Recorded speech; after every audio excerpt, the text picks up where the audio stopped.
Liebe Kolleginnen und Kollegen, dear colleagues, guten Abend and welcome. Ich freue mich, Sie alle zur heutigen Vortragsrunde mit Laura Wildenthal, Rice University, begrüßen zu dürfen. Vortrag und anschließende Diskussion heute werden in einer Kombination von Englisch und Deutsch stattfinden. Laura Wildenthal wird ihren Vortrag auf Englisch halten, steht dann anschließend aber gerne für eine Diskussion auf Deutsch oder auch auf Englisch zur Verfügung.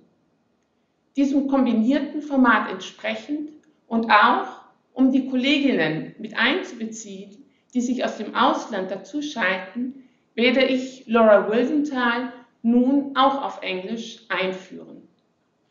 Laura Wildenthal received her PhD from the University of Michigan in 1994 and has been teaching at Rice University, Houston since 2003. Laura's publications comprise several monographs, edited volumes, and numerous articles pertaining to modern colonialism, human rights, the history of modern Germany, and European women and gender. Laura Wildenthal's first book, Women for Empire, 1884 to 1945, which came out with Duke University Press in 2001, demonstrates in fascinating detail how Germany's colonial enterprise in Africa was taken up as a space of opportunity, not only by men, but by women as well. Through several carefully researched case studies, Laura shows how individual women sought to partake in Germany's imperial project by claiming for themselves a morally and logistically supportive role. From the dazzling Frida von Bülow to the farmers' wives who lived in the colonies, in their writings, they all articulated a vision of women's heroic role and moral guidance and expressed their views of a moral society in a thoroughly nationalist and increasingly racist idiom. To the women participating in the colonial endeavor also meant to stake out a new terrain for self-assertion and for navigating gender-specific norms and expectations. With her second book, The Language of Human Rights, which came out with the University of Pennsylvania Press in 2013, Laura pursued an entirely novel line of inquiry, providing a refreshingly non-moralistic account of human rights in practice in post-Second World War West Germany.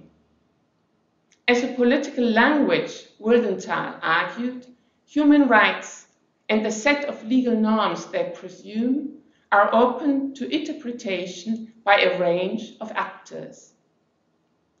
Her book traces the complexity and moral messiness of human rights activism in post-war West Germany, where human rights advocacy was connected to various conservative and more liberal and leftist agendas. The book recounts how West Germans moved from a lack of credibility and a use of human rights language exclusively on behalf of Germans to a position of international importance from which they advocated for the rights of others.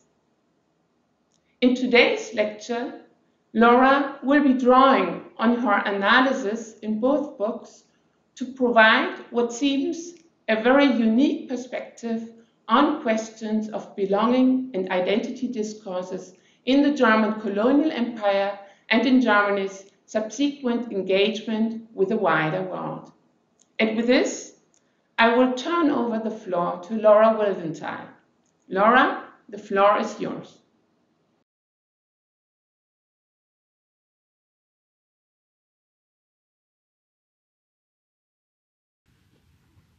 Thank you for the invitation to speak on Germany and the idea of belonging in colonialism and human rights activism. I hear the term belonging frequently in 2020, a year that has refocused us on racism and other exclusions. I hear it used among students at my university who talk about who feels welcome in what spaces. They talk about whose belonging to the university can be questioned by a structure, a comment, even a glance. Belonging is a new concept for me to work with academically, and today I will take a trip through my past research with that concept. How would I define belonging? It is profoundly human, a cross-cultural universal, I think, and offers support for human life. We're talking about something that is part of people's lives in a fundamental way. The question is how it functions in those lives. Although it's hard to imagine human lives without ideas of belonging, belonging is not necessarily benign. We need the concept to encompass imposed ties as well as chosen ties, informal attachments as well as legal and other highly formalized attachments. Gendered relationships are by their nature hierarchical, and feminist analysis pays close attention to bonds that are both strong and steeply hierarchical and constricting. People can be belonged or unbelonged with even deadly effects. The feminist sociologist Neera Yuval Davis, whose work on gender and nationalism has long inspired me, has worked explicitly with the concept of belonging. Yuval Davis defines belonging as, quote, an emotional attachment about feeling at home, unquote, with home being felt to be a zone of safety and a place from which to engage the future. She notes that the emotions related to belonging can underpin not just safety and hope, but also anger and shame. Yuval Davis differentiates between belonging and a politics of belonging, that is, political projects that intervene in people's senses of belonging by inciting or denying those senses. Belonging, she says, is naturalized most of the time, taken for granted. It, quote, becomes articulated, formally structured, and politicized only when it is threatened in some way. Talking about belonging leads us to think of groups, and thinking of groups can trick our brains into envisioning those groups as more uniform than any social group could ever really be. Yuval Davis counters that by reminding us of the importance of an intersectional approach to belonging. That is to say, belonging and the politics of belonging affect different members of a group differently. My task now is to take the concept of belonging into two kinds of modern international engagements: colonial empire and international human rights. Here is a slide with an outline of my remarks to you today. I find it intriguing to think of colonial empire and international human rights together because they do share certain aspects, and yet one cannot be collapsed into the other. Colonialism has been how the last 570 or so years of world history did in fact happen, and without the history of colonialism, we cannot understand the history of international human rights. Colonialism provoked a process of transforming the world into states, and human rights developed out of the same state-making process. Human rights concepts and activism do recapitulate some structures of colonialism. Yet human rights concepts offer possibilities for political projects of belonging that colonialism did not and does not.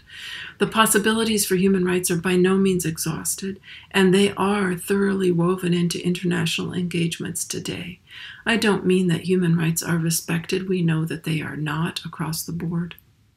I mean that as a way of thinking and as a way of grounding action, human rights remain very important. How does belonging function in modern colonial empire? Colonial empires formalize degrees of access to resources. Colonial empire brings new or recast state rule, which creates new hierarchical relationships. Colonial empire has created forms of belonging that permit people to gain access to privileges, and so it has incited new claims of belonging. It has also created forms of belonging that have confined people in categories. It has granted access, and it has confined at the same time. The diverse peoples who found themselves subjected to a European colonial empire were forcibly belonged into German, French, etc. rule, and also prevented, in most cases, as we shall see, from becoming German, French, etc. We see colonizers' political projects of intensifying the racial hierarchy that had been established at the inception of colonial rule. All political projects of racial hierarchy are enacted through gender, and I will tell that story for the German case in a moment. For now, let's move on to observe that the belonging imposed on people by colonial empire did produce senses of belonging that led to both consensus and to dissent and resistance. Resistance is not necessarily a refusal of belonging. It typically locates itself within the realm of belonging. The denial of belonging and refusal to talk are crushing responses to dissent or resistance. Belonging can be denied when one party simply walks away, claiming that there is no relationship at stake.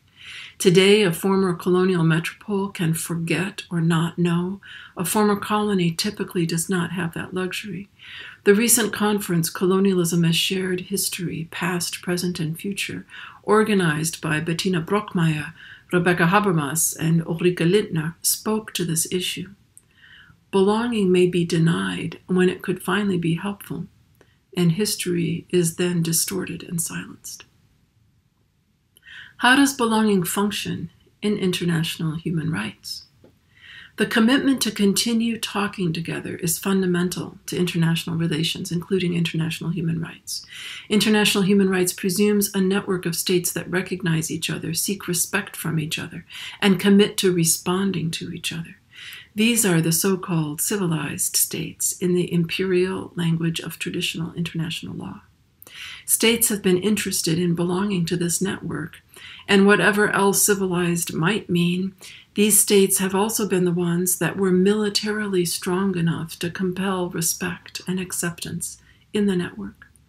If a country were not militarily strong, and if it also did not sustain conditions for civilized life within its territory, and that typically meant that foreign missionaries and traders were to be able to move unharmed through that country, then that country risked not being recognized as civilized, and it risked coercive intervention by other states. In the modern era, if passage for missionaries and traders could not be secured, the question arose of whether that country should be coercively unbelonged from the state system. States' commitment to talking together regarding human rights is organized by human rights norms contained in treaties they have signed. They have signed those treaties because their leaders believed it was more embarrassing not to sign them than it was threatening to the domestic status quo to sign them. Fortunately for human rights activists, state leaders have frequently miscalculated in this respect. Human rights activists operate by putting pressure on states, as states on the one hand act out their belonging to the network of civilized states, and on the other hand act out the typical temptation of states, which is to use arbitrary coercion in pursuit of state goals.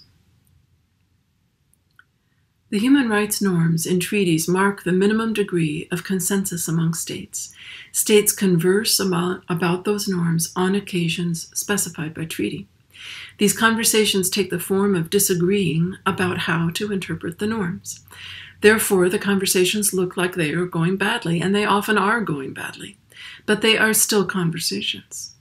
Interstate human rights activity gets done by focusing on process, sometimes it seems at the expense of content. But the real threat to human rights is when a state does not even care about being in the conversation. The coming years will show how authoritarian states in today's headlines handle this dilemma of wanting to belong to the civilized states while also ignoring conversations on human rights. Really, all states have to handle the dilemma. It's not a new dilemma. Responding to human rights norms in changing formulations has accompanied the question of a state's belonging to the international state system for centuries. Let's connect this history of civilized states and their human rights conversations to the history of colonialism by way of gender. Since at least the 18th century, particular gender orders have been a criterion for being a civilized state. To belong, states were to properly include and properly exclude certain genders and sexualities. One criterion came to be the treatment or condition of women. As John Stuart Mill put it in 1869, quote, "The surest test and most correct measure of a civilization, of a people, or an age," unquote, is its, quote, "elevation or debasement of women," unquote. That was a relatively late example of the formula. It stretches back even to the 17th century. Mill was seeking to break new ground in the subjection of women, from which that quotation is taken. But he did not mean to use that formula to break new ground with it. He mentioned the formula because it already enjoyed wide consensus. This formula connects colonialism to human rights because it has served as a charter for coercion and conquest of states not civilized. It has been used as a criterion even by those who were or are ambivalent about women holding power. Indeed, the locutions treatment, condition, elevation, etc., do a good job of avoiding the question of what power women should hold. This criterion has been about a gender order that a state ought to impose, at least as much as it has been about the freedom or empowerment of a group of people called women. Now we have arrived at part 2 about the international engagements of Germans living in the 19th and 20th centuries. Between 1884 and 1900, Germany accumulated an overseas empire of 1 million square miles and about 12 million people, ranking 3rd in territorial size and 5th in population size in its day. This empire was located in what is now Togo, Cameroon, Tanzania, and Namibia, in part of New Guinea and part of Samoa, and also included a number of Pacific islands, as well as, under a different legal mechanism, Qingdao and its hinterland on the Shandong Peninsula of China. These lands and peoples were removed from German rule de facto early in the First World War, and then formally with the 1919 Treaty of Versailles. Apart from Qingdao, which eventually reverted to China, the Entente powers assigned the former German colonies to themselves and their allies. For people in those former German colonies, the sense of belonging to or with Germany has therefore been layered under more recent belonging to other European or other colonial or so-called mandate powers. In these places, there were economic and religious attachments to Germany before formal empire. Indeed, can there be any form of belonging without economic aspects? I don't think so. The economic is always part of belonging. German missionaries deepened economic attachments, so economic and religious ties were in place before formal state rule.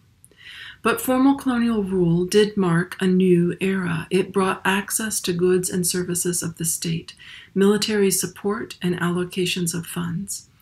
Formal colonial rule also brought questions about rights connected to the statuses of citizen and colonial subject, including the representation of each in colonial and metropolitan institutions. At this point, racism had certainly made colonial conquest legible to Germans, but race had no specific presence in German law. Colonial subject status was based on who belonged to the territory at the time Germany claimed it, not on a legal concept of race attached to each person.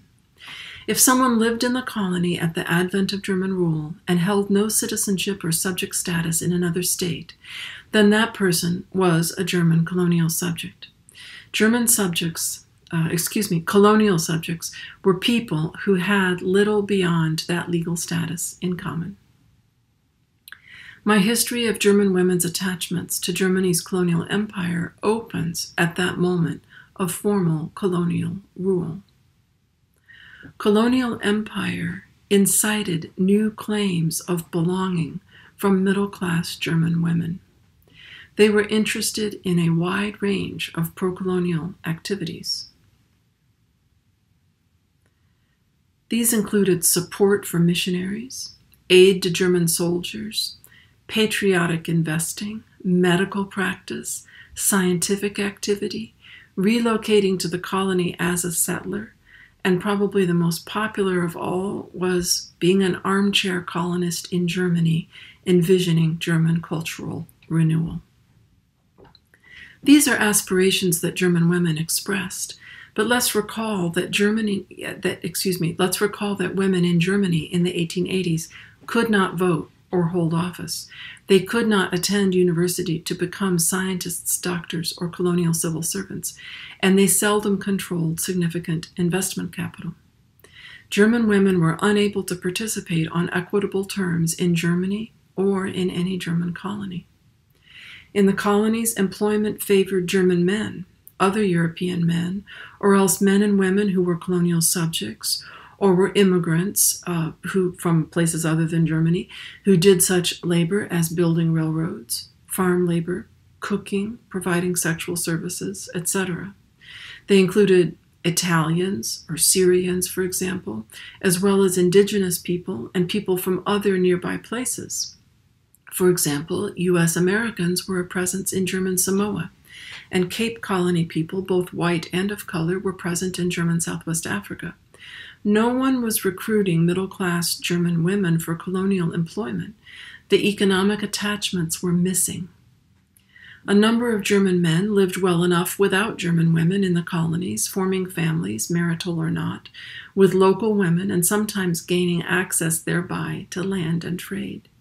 Marriage to women who were colonial subjects was not nearly as common as non-marital relations, but it did happen, and there was no legal barrier to it.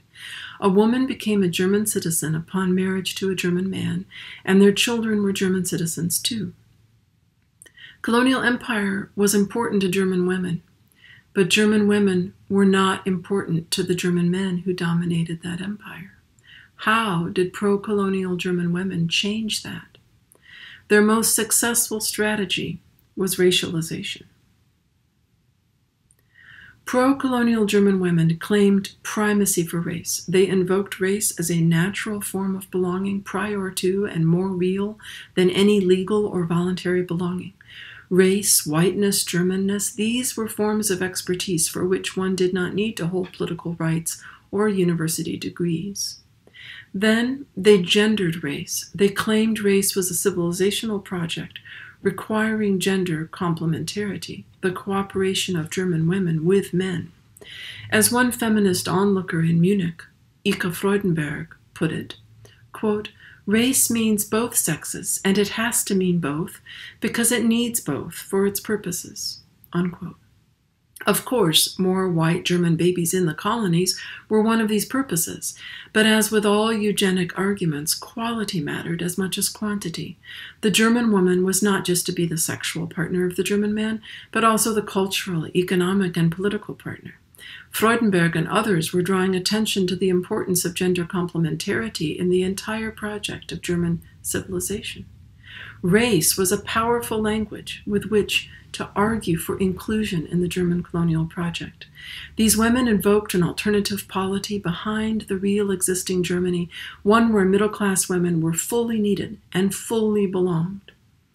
In cooperation with some like-minded German men, including some eugenically minded medical doctors, the women launched a campaign against race mixing, or Rassenmischung, as they put it, that led to legal bans on intermarriage inside 3 colonies and to a paralyzing debate in the Colonial Office and Reichstag over how German men's legal right to marry whom they pleased could be reconciled with the supposed need for racial purity. The debate remained unresolved until the First World War obviated it with the loss of colonial empire. The lives of people affected by the bans on so-called Rassenmischungen remained in legal limbo for many years after that. My book focuses on these pro-colonial German women and their claims. I followed the stories of some of them through the Weimar and Nazi years up to 1945, partly to trace how some embraced Nazism and others did not, and partly to show the unexpectedly long life of these women's ideas. They were still fundraising successfully for what they saw as racially German communities in the former colonies into the 1940s. My book is a history of some German women's white supremacist thought developed in cooperation with some German men. The book shows people inventing and invoking race as part of their political projects of belonging. German women's racial thought did not reflect the lives of Germans and colonial subjects who formed families, nor did it reflect the lives of their children. What about these fathers, mothers, and children whom the campaign against so-called Rassenmischung pushed out of belonging to Germanness?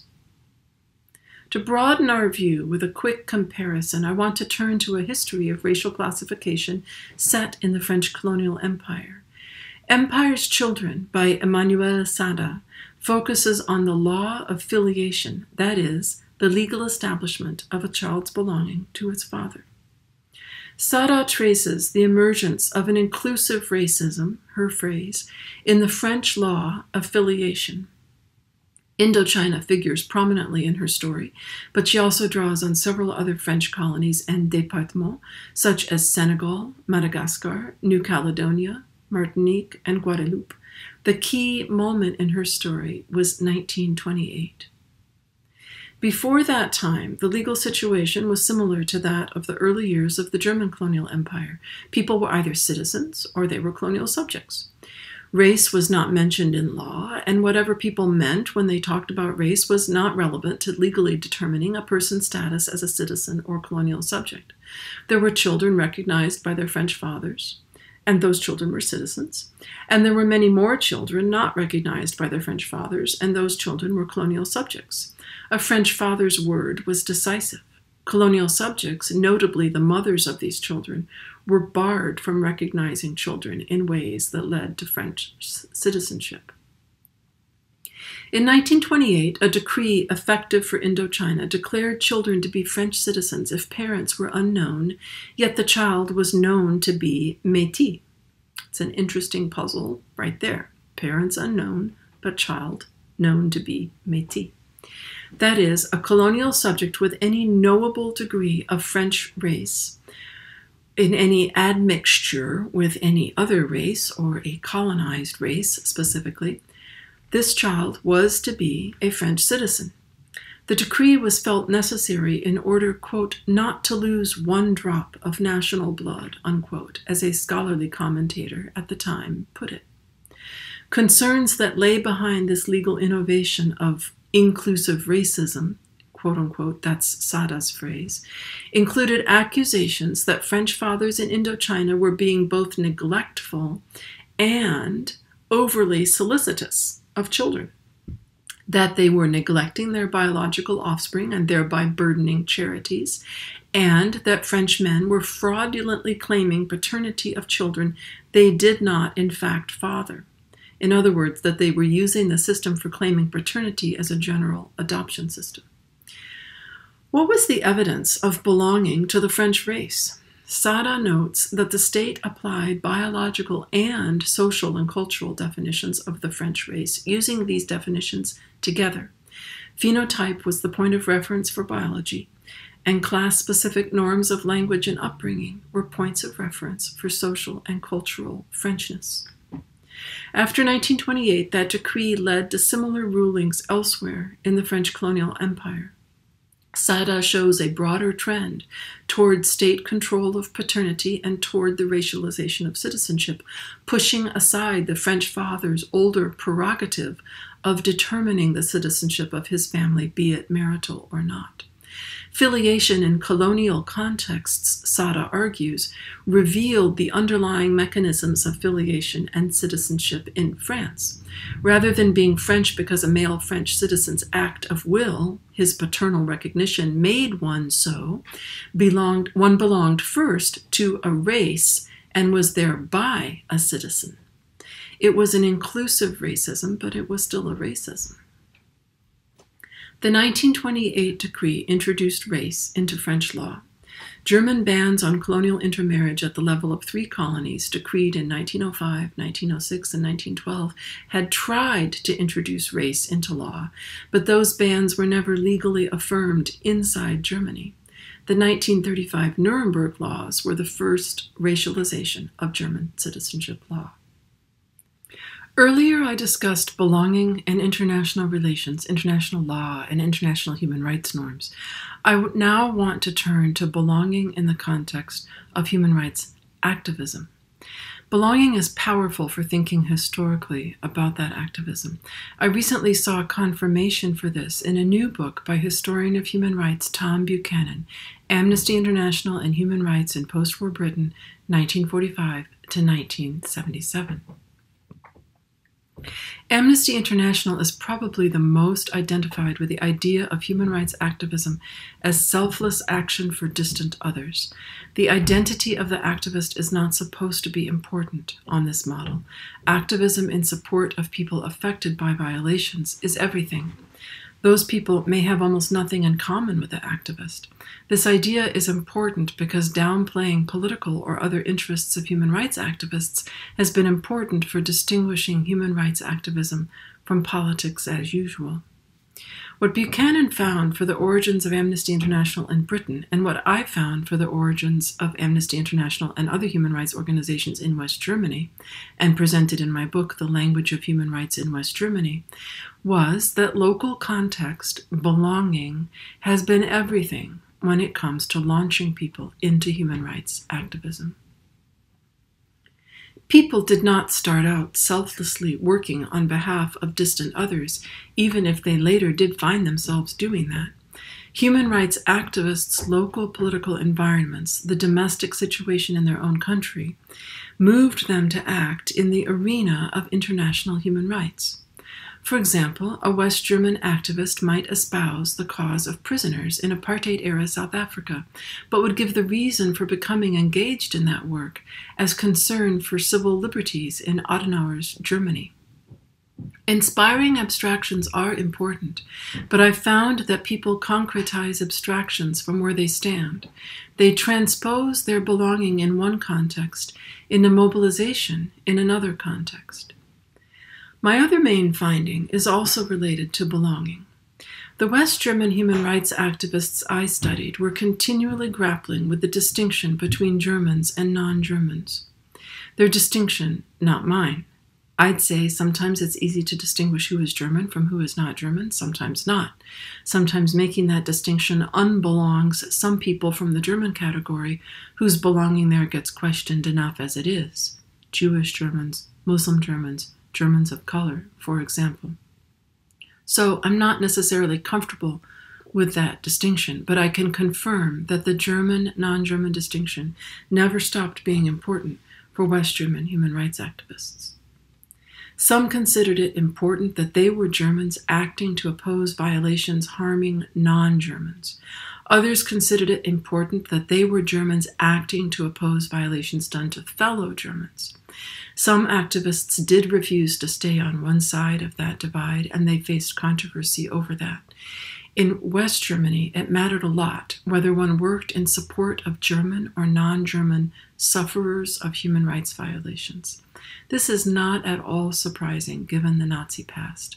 I note it, however, to say that we should not assume that the abstractions that we see in human rights norms directly drive how human rights activism happens.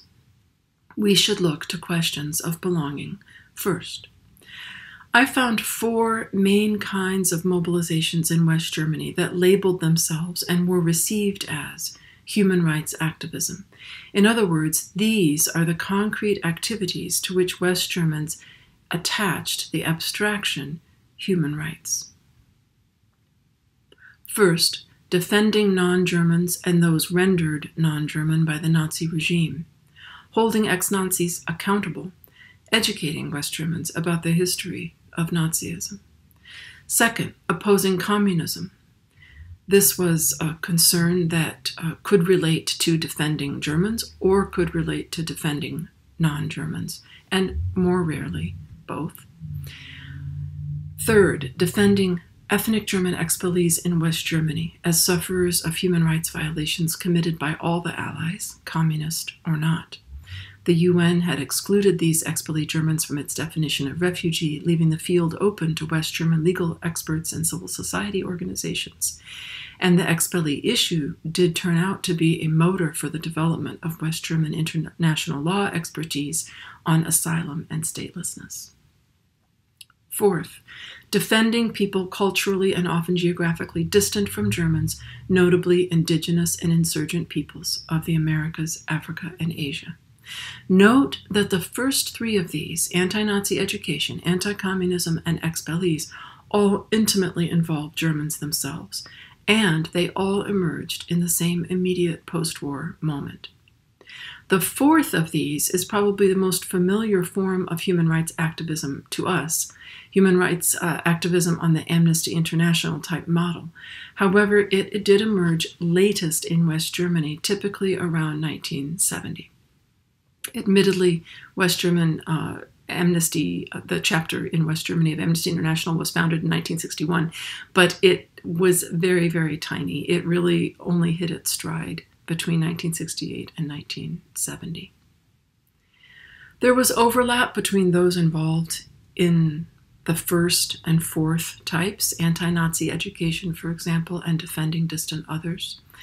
There was overlap between anti-Nazi education and anti-communism, with some tensions. There was overlap between anti-communism and defending distant others. There was not much overlap between anti-Nazi education and expellee issues, and there was lots of overlap between anti-communism and work on expellee issues. Seldom did an organization encompass both sides of the divide, German, non-German. One that did was the Society for Threatened Peoples, Gesellschaft für bedrohte Völker, founded in 1970 by a man who had been inspired to action by the expellee issue. The organization has worked in support of non-Germans as well as ethnic German sufferers.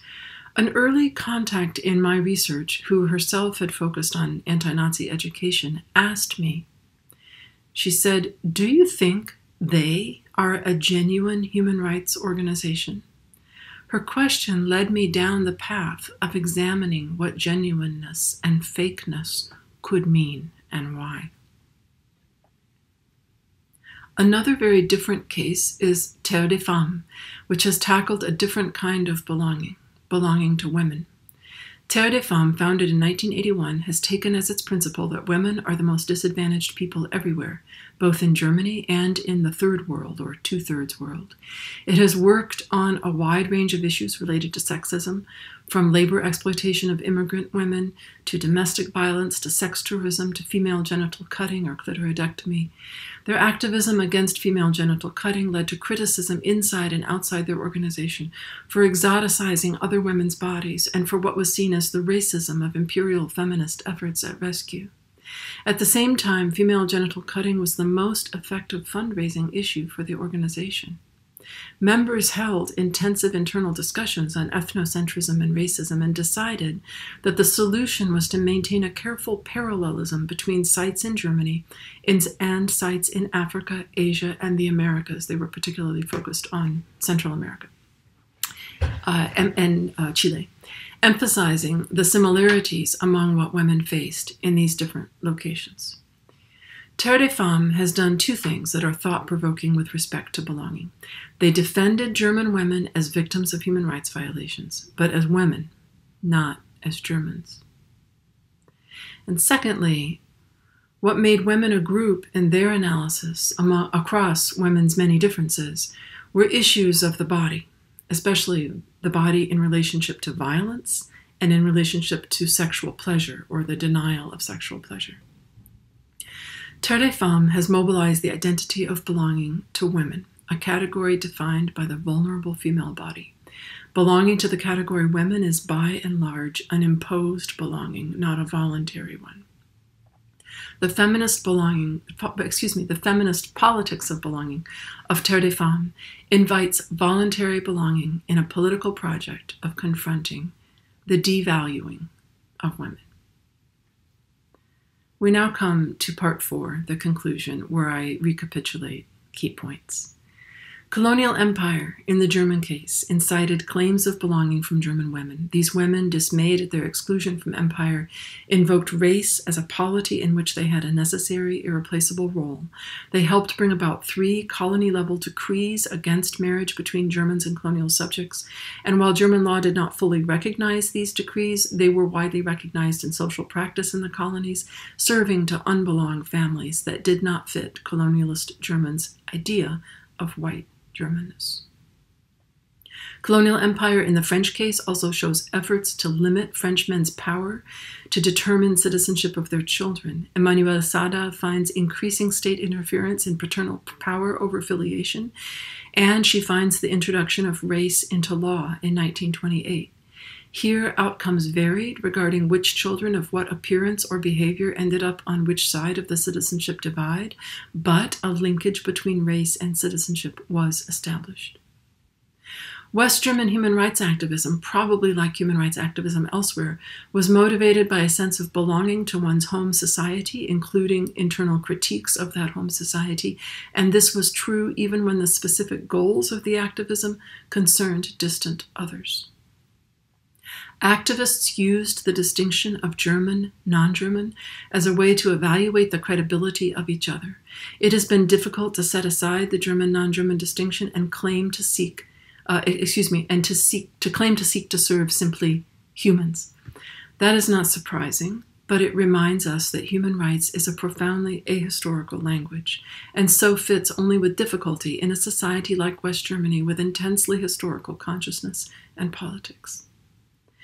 Belonging is essential, finally, for contestation, as belonging secures an audience for that contestation. The history of human rights is a rapidly changing field. The focus for many historians now is grassroots voices, particularly in the context of colonialism, expressing resistance through the language of human rights. Also, the focus is on digging back earlier than the 20th century, and it's particularly among historians, there is a focus on historical contextualization. All of these are on display in this 2020 volume of essays, which I co-edited with historian Jean Quadert. We only wrote the introduction. I'm directing you to other scholars' work. Thank you for your time, and I look forward to your questions.